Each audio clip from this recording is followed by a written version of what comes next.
作为外国人生活在台湾，有他自己难的地方，一些日常挑战，有一些台湾人应该可以理解，像点卤味的时候，到底要夹几块花椰菜放在篮子里，还有一些是台湾朋友可能从来没有想过的。台湾有几万个 salon， 其中一个 stylist 因为他使用的 slogan 引起了我的注意。I'm Yves, your safest Western stylist in town. I am on my way to meet with Yves. My hairstylist for today is Yves. Actually, a lot of Taiwanese people are really surprised when I tell them that natural blonde hair is a very rare occurrence into adulthood. I think it's something like less than 4% are true blondes. Even the blondest of kids will usually have their hair turn brown by the time they're about 10. Like my mom, actually. When she was a lot younger, she had very blonde hair, and then she just turned brunette. But my dad was blonde into his adulthood, so I am blessed with dirty blonde hair is what we call it. It's like a slightly darker blonde. This is not my natural color. This is.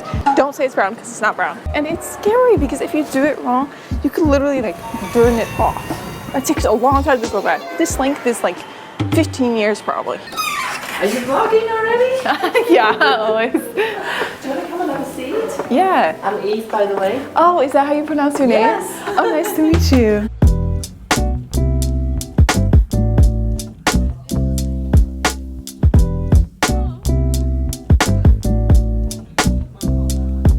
Hi, I'm Yves, and I work in a salon in Blonde Bar in Taipei, and I've been a stylist for 17 years. I came back to Taipei and started providing hair service for expats. They have some magazines in English. Surprisingly, these are like the exact magazines you'd read at US salons. And they have snacks.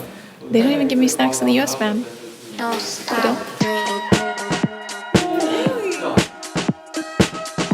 On your page, it says the safest Western stylist in town. Yes. So, what do you mean by safe? Well, in Taiwan, there's a lot of hair accidents. The people often get their hair fried off or badly foiled, and I do a lot of correction. I wouldn't say I'm the best one in town, but I like to be the safest one. So some of your clients have had their hair burnt off? Oh, all the time. Oh my god. That's my worst nightmare. I mean, that's why I have a hair extension line. Oh my god. Yes, they are my own extension brand and something I developed during COVID. What % of your clients are foreign I expats? would say 98.5, at least for the past 10 years. I grew up in the UK and I originally did art. Oh. And I fell in love with doing hair when I was 15. So I just hopped into a hair salon and started to train there. I got my license. I did work in the UK as a stylist, but then I applied for a job as a salon manager in Australia. Oh wow. Yeah, and I flew there and did some work there. And actually I have one client, she got her hair washed in Taipei and it just broke off because of how rough and how... Oh my god. Because Taiwanese people, when they wash their hair, they like to scratch it and do all that stuff, and then her hair's so fine, and they came out in tiny little pieces. Funny story, when I first moved back here, I was so convinced that I was a terrible, terrible hairdresser. Why? Because I started, when I first arrived in Taipei, I started doing local clients, and they hated what I do. It's the hair culture. It's the hair culture. Oh. Because hair comes in cultures, I think. Yeah. Because like obviously, you know, you're looking for a sort of hair color that's in the Western culture, isn't it? Yeah. Yeah. So African Caribbean hair, they also have their own culture, which contains a lot of braiding and you know lace wigs and all that. In Taiwan, they like fun colors. Yeah. They like pink, they like these dusty rose, denim, blue, that kind of thing. And also because students, they can't really color color their hair. So what they do is they do the peekaboo, which is kind of like right. Oh, yeah. So they'll hide it at school and then they'll let it down.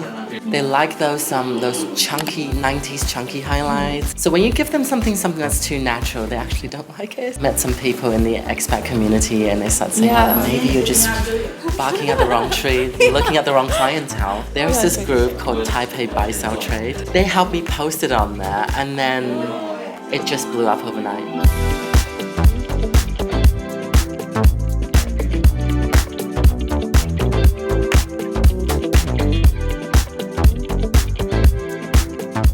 And you're sort of like the blonde specialist. Yeah. The blonde lady, they call me. People in Taiwan have been surprised when I tell them that like blonde hair also lightens up by the sun pretty easily. Yeah. So like when I was younger and we'd go out a lot during the summer, you could literally see the seasons like in our hair because it'd be like darker, lighter, darker, lighter. What's different about foreign hair? The texture. For a starter, it's more fine and you get all sorts of texture where Asian hair usually gets straight, somewhat wavy sometimes. Like for example, if we live in Taiwan, frizz is always going to be a problem as well because of the humidity. And we teach our clients how to really take care of their hair under this climate. Yeah.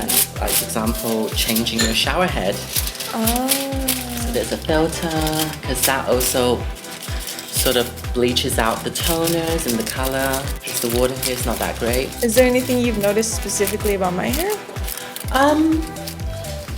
It's doing quite great actually. It's good.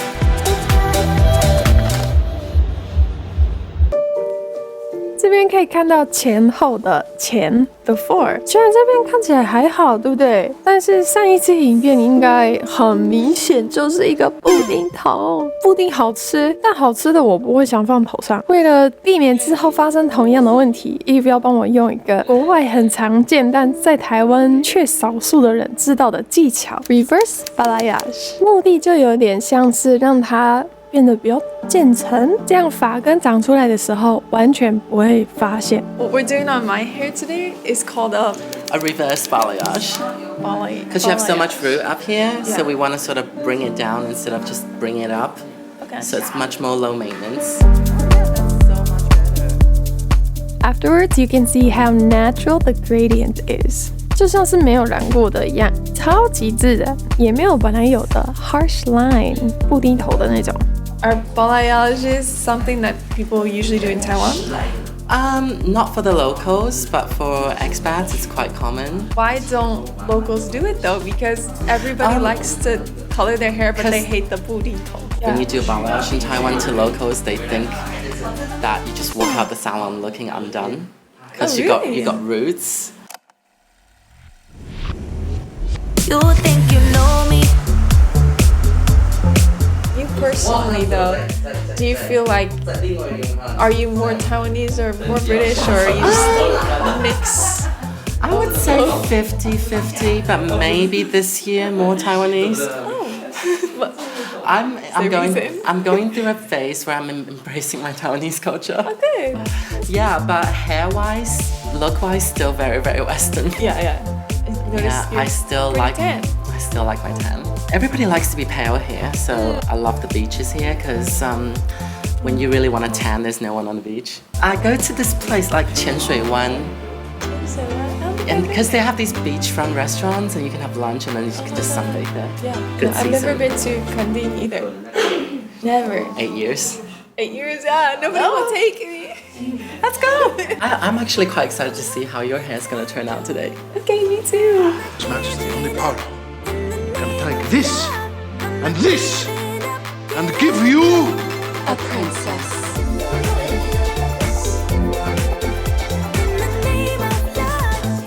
This is the finished look, which is so pretty and I love it so much. Oh, the lighting is... It's It's like a completely different color too. Go outside. Maybe for you, I think it's crazy. cute. Not right off. No!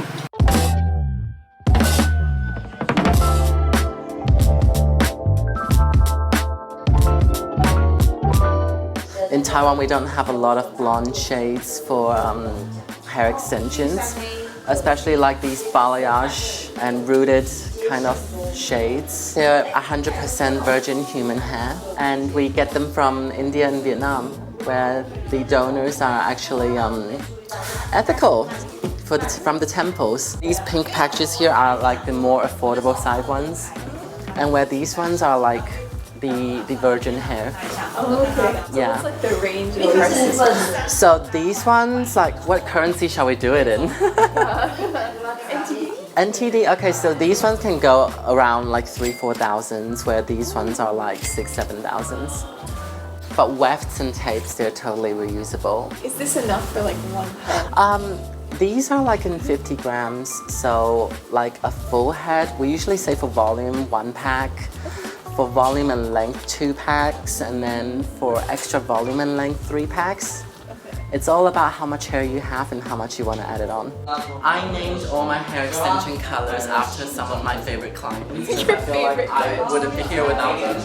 So if you look at those names, they're probably my most favorite colors of all time. That's so sweet.